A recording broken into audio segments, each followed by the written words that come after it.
Push, co-host. Push. Come on, get it out. It's exactly what this movie was, Corey. Pushed out some bullshit. Yeah, I gotta admit, this shit pushed the boundaries of my boredom, man. I know.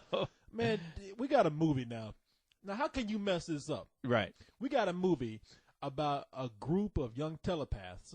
They work for a government agency that they're trying to get away from now. Right. And in the meantime, they're trying to save the people that are close to them also. Mm-hmm. And even though we got that, I still don't know what's going on with this. I don't know what I was this about is to say, I'm looking forward to hearing your synopsis because I don't know what the hell this movie was about. Besides, let's try to save this girl because she's somewhat important, and at the same time, let's try not to get killed because this Dakota Fanning in her hooker boots keeps drawing these goddamn color pictures with everyone dying. Oh, I know. I can't tell you how many times there were just shots of Dakota Fanning just walking the streets. Exactly. I was like, when is somebody going to proposition her? I know, exactly. I was making a guy come up with like $5. What can I get for this? I know. I started sweating out motor oil because I was like, I don't know if I'm supposed to be watching this. Yeah, you got to feel guilty. I don't know where this movie's leading to, but there's a scene with her getting drunk for no reason. Yeah, she gets drunk. Yeah. She got those hooker boots on. She got stripper hair. I'm like, what are they doing to this little girl, man? I know. The girl's only 14 years old. I was screaming at the theater, this isn't right. Yeah, what's her power? Exactly. Well, speaking of push, no, this movie should have been fucking called Walk because that's all anybody did in this movie was walk. That's all you nothing but long shots of people walking and talking. Looking confused. The camera's going all crazy. They're trying to get stylized with the movie where there's nothing to stylize. I mean, I was bored out of my mind, dude. Man, they were just walking and talking about shit you didn't care about. Exactly. And don't believe that bullshit hype that they're preaching on the TV telling you it's the biggest action movie of 2009. There is no action in this movie whatsoever except for the parts you've already seen in the trailer. Yeah. I mean, I could tell you more. I mean, because there's so much stuff that I can pick up from this movie, such as Dakota Fanning. I mean, you got two groups of people in here. Right.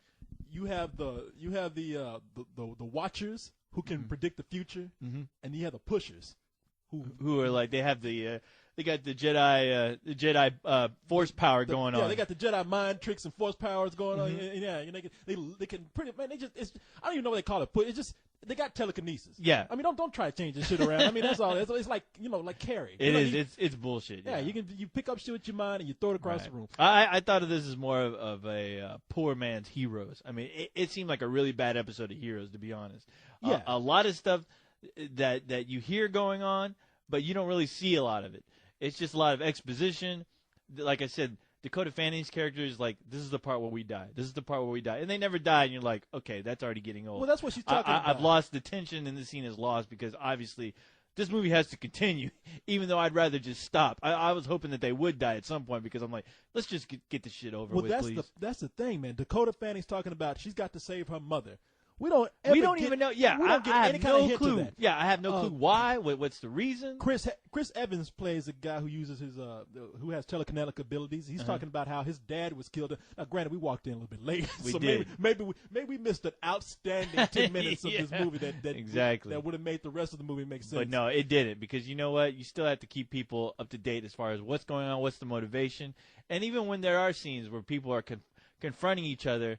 They keep giving each other this banter that really doesn't make any sense, because there's scenes where they're about to kill somebody who they should kill, and they end up not doing it, because eventually if they do kill this person, whoever they're after isn't going to give them the secret suitcase or whatever the hell they're looking for. There was all this stuff going on, and I have none of it really connected with me.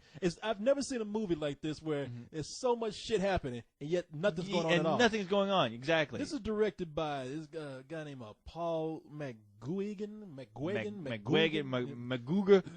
gonna call him Mac G. the other Mac G. And he's directed a couple of movies that I have not been crazy about, I admit. And both these movies that were kind of boring to me. He did The Reckoning, and he also did Wicker Park. two movies I found extremely dull. Yeah. And I'm just thinking, man, look, I'm asking you, okay, if you go off of me, you make another movie, please. You know what? Stop making movies, because obviously make a short film. Yeah, you know, I mean, that's what it seemed like. It seemed like this movie could have been condensed down to a short film just because there was so little being done in it. And like I said, I mean, there are scenes in here that are just, it's just nothing but exposition. But once it gets to the end, you're like, oh, okay, all that for what? For nothing? Just to have a huge fight scene where it's just pushing. And I tell you what, there is one scene in there that made me laugh my ass off, only because, you know how, like in The Invisible Man, the movie, where you see shit floating around? Yeah. There's a scene where you see this guy with two guns, and he makes these guns just float around, and it's supposed to look cool, I guess. But technology hasn't even gotten that far, apparently, to where they can make two guns floating in the air look cool, because it looks silly as shit. Yeah, there's a scene. Now, I kind of found these scenes mainly because there wasn't a whole lot happening in the movie, I guess. I actually found those scenes kind of cool myself. I mean, maybe I don't watch enough TV or something. I guess I don't know. Not, yeah. But there are two scenes in this movie that, well, actually there's three. There's the beginning, where there's a big scene where people are using their telekinetic abilities to fight off these Asians who have the biggest mouths I've ever seen. Oh yeah, like I said, they have the ability to scream into things to where they explode, I guess, or rupture eardrums. Yeah, it's funny, and that's it. Yeah, I mean, and they look retarded. Their eyes go cross-eyed, and they're just yelling, and it's ridiculous. Teeth all showing. Exactly. I mean, I thought people were bad talking into a movie. You do not want these guys behind you talking into a movie. I mean, I ain't even being racist. I mean, they got these dudes come in and like, yeah, and then they end up getting Siamese eyes for some reason. I was like, what? What's going on? Yeah. Oh, all that to open a door? I mean, you come in and you say, that's your power? Yeah, I was like, it'd be a lot cooler if you just kicked it open instead of wasting my time with your yelling ability. I mean, shit. I mean, I would say, damn, I got cheated. My ability is saying, yeah! And a whole bunch of shit tears up. I was like, doesn't Roseanne Barr have the same ability when she's singing the national anthem? I mean, is that a real superpower? Is that something I need to worry about? Yeah. You see that power every week on American Idol. Yeah, exactly. Yeah, put them brothers on there. Right. They blow Simon Cowell's head off. Oh shit. Yeah! But then they have two other scenes in there. I thought that the scene where Chris Evans comes in, and the main villain in this movie is Jimon Hansu. Yeah. Who I always like. I like him, but he's completely wasted in this film. Yeah, and he comes in. I mean, he is completely wasted in this movie. He is just playing the guy who looks like the bad guy. That's all. They just put that brother in a suit. Yeah. And have him go around, and every now and then his eyes turn black when he's using his ability to make somebody shoot themselves. Yeah. Or he's going around talking about, you need to do that. Like, I don't know what this brother's talking about. You know how this ends. Why fight it? You know I see the future. I was like, yeah. I was like, damn, no shit. I know how this ends, and I'm ready to go home. All right.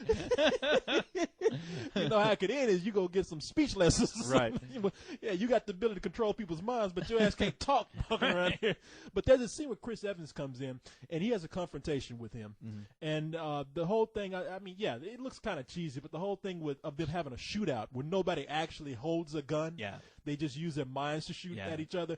It's a cross between being kind of silly, but for me also kind of cool. Like I said, made us nothing going on. And then at the end of the film, I thought was kind of the climax. I thought was kind of cool also when they're making the armies of Asian guys turn against each other. Yeah, the force powers and I mean, honestly, this movie was the Jedis without the Jedis, and honestly, I was like, if you really want that in your movie, I mean, if you're really looking forward to seeing some Jedi action going on, just play the goddamn Star Wars Unleashed, for crying out loud. I mean, I really don't see any point in really watching this movie, because there is no point to it. And the sad thing is, it so blatantly leaves itself open to a sequel.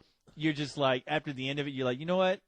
I don't really give a shit anymore. I don't care. I don't need to see a sequel, because you bored me to tears with this movie. I got all these characters running around trying to do some mission that I'm not clued in on, and at the end of it, I'm bored to tears. I'm like, you know what? Well, Wow, I was tired because I felt like I was walking with these characters, trying to figure out. They were walking. They must have been walking, wondering, all right, what the hell do we do next with the script? What's my next motivation? What am I supposed to be doing? Because boy, do they just walk and walk and walk. That's my problem with the movie is that they walk and they do a lot of walking in slow mo. I mean, this slow mo, movie doesn't need to be any longer. And then Yeah. the camera work.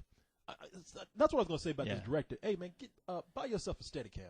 Yeah. I mean, you don't have to use it all the time. No, I like handheld shots, but goddamn. Yeah, and there's scenes where I guess it's supposed to be somewhat of a montage with nothing really going on except people walking around in circles. I guess you're supposed to feel their inner turmoil, which you don't feel because you're wondering what's up with this camera. Why do I feel like I'm all of a sudden in a Smashing Pumpkins video? Like what is the point? What is the reason for this besides just having people being fast forwarded and just looking into another direction for no reason? Well, see, that's another problem with this film is that you have segments in there where, again, we have a movie where the pace is already slow. Mm-hmm. We got people walking, talking. Yeah. We got slow-mo, and then they decide to stop the movie in some parts for a little music video section. And I'm thinking, in your attempts to make this movie kind of cool, you're working against yourself because I know your camera work is meant to be kind of edgy. You're putting a soundtrack in there, and granted, the studio you may be obligated. They may be making you do this, and then you're putting out slow-mo shots and circling shots, and I'm just like, just move this movie. You got a movie called Push. Yeah, push that shit. All right. Yeah. I'm tired of this shit. I like I said, man, I will say this. I like some of the action. Right. And as much as I'm making fun of Jimon Hansu, I like him. I just hate to see him in a movie where he's wasted. No, he's wasted. They threw away his character in this one. And I like this girl, Camilla Bell. It's funny because she was okay, even though she had almost no dialogue whatsoever. She's just kind of looking around, but even that's no excuse to really. Well, she looked good. I mean, but at the end of the movie, she was looking good. Now through the other half of the movie, she looked like she was a coke addict. She looked like she was strung out on some heroin. Yeah, no, she looked like Uma Thurman in Pulp Fiction, like after she OD'd. Yeah, she looked like shit. She was going around blood all on her nose. She looked like an elf who was strung out on heroin. Yeah, she had that elfin face. And it's like she's like she was walking through what's the magical land in Lord of the the South Pole? What are you talking about? Like she was walking through the Shire and shit. Oh, yeah. Okay. Like she was walking through Middle Earth looking for heroin. I mean, this girl, I couldn't tell if she was legal or not. Yeah. And finally, when she got dressed up at the end, I was like, okay, she's legal. She still looks a little too young to be doing what she's doing. I guess that makes sense because in those Lord of the Rings movies, God knows they did a lot of walking. Except there were some cool parts in that movie. There was some cool. They were walking for a reason. They were trying to get away from this shit. Here, they're just walking just to figure out shit. I know. And I tell you what, there's a scene where I honestly thought I was either watching a Britney Spears video or a Christina Aguilera. It's a scene where the two characters that Camille Bell and the Chris Evans, where she's in the bathroom and he's outside wondering if he should go in the bathroom, and obviously you could tell he's horny or something's going on. Yeah, and I swear to God, the music kicks in, and I was like, what is this, a Britney Spears video? Because they're all looking kind of like, should I go in? Should I? The past. Should I revisit that with my past relationship with this girl? Is it going to work out again? Yeah, well, it's just like it's She's terrible. in the bathroom, like she's sitting on the toilet just looking, and then he's outside kind of listening, kind of rubbing up against the wall because he's all horny, and you hear that music come in. I miss you, and I'm like, come on, and man. That's where I checked out of the film. I was like, give me a fucking break. And you get this girl Camilla Bell on screen. Mm-hmm. With what's it, Dakota Fanning, get them together. It looks like a trailer park or something. Because you got the 14-year-old hooker, and the heroin strung out elf, and it's just like, these two girls do not need to be on screen together. No. This is a white trash heroes going on right here. I was like, God. I was like, who in the hell dressed up Dakota Fanning with hooker boots? And I swear to God, there's a scene where she gets drunk and then she just sits on a couch, like spreading her legs, and you're just like, oh God, Yeah, what is this? What is this? Is this Kids Part 2? Yeah, What is this? I don't feel right looking at this. Who's the DP on this? I know. Somebody yell at that guy. Somebody yell at that dude. He's kind of borderline pedophile. I know. Yeah, well, you've got those two girls on the screen. It shouldn't like, have been called Push. It should have been called Trash. Exactly. White trash. But so, man, I think you're going to give it some bullshit. Man. I am going to give it some bullshit. I mean, I have no choice but to give it some bullshit because, like I said, I like the way you say, I have no choice. I was tired after. I'm like that dog that's been going for a walk, and I'm a small dog, and I'm sorry, long walks for you may be fun and enjoyable, but for me, it kills me. And I was just exhausted at the end of this movie. I was like, oh God, let's hurry up and just end this shit. And then they tell you, to be continued. What? Oh, no, I know. Fuck I know. you. No, I don't want it. No, never mind. No, forget it. Yeah, it ain't happening. Yeah, no. I'm gonna give it a rental. I mean, because I know you're really, dying to see part 2 with the guns, with the machine guns. You yeah, know, they pull a Magneto, and the machine guns are all flying in the air, and I don't know. I mean, that's all that movie was, man. I know. You know, just cut the bullshit and let's get Magneto in there. Exactly. Let's get Carey. Let's get the Jedis. Let's get all of them in there and have them kill every cast member in this movie. Exactly. And take over. I was like, if they were wearing some costumes, maybe that would have helped. But no, they just sitting running around in sweats. Yeah, they need some fucking running shorts or something, or some jogging pants, anything, tights or something, anything. Yeah, that would make sense. Just looking like they got out of the Gap out here doing superpowers and shit. The only one that had a real costume was little slutty ass Dakota Fanning with her whore boots. Like, damn, that would have been her name, Whore Boots. Yeah, Whore Boots. Push.